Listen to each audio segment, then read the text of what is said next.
Hardy. This is Cassie, and I'm here to talk about what I think we should do for the program. Listed in my screen are the 6 things I think that we should talk about. One being a teaching style that teaches the student and the teacher.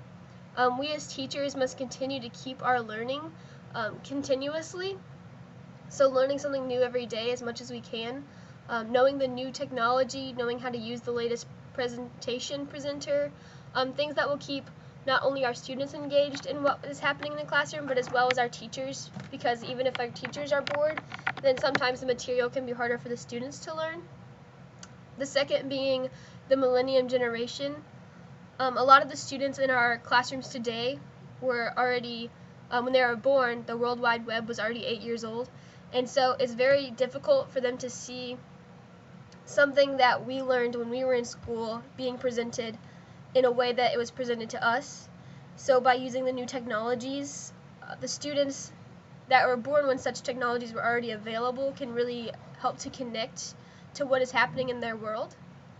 The third being, why must we change?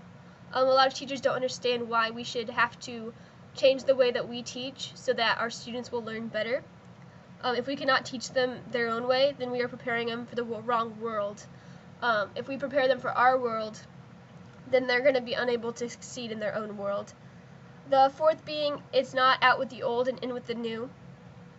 A lot of teachers are afraid that if we change the style of teaching, that we're also going to be changing the materials, but math will never change. But doing math on a different screen or board will help the students to have something to connect with as they solve the problems, instead of having to do problems on chalkboards and things like that. By connecting math or another subject with something new technology, you're still teaching them the old things that we always knew, but you're using a new way of teaching to do it.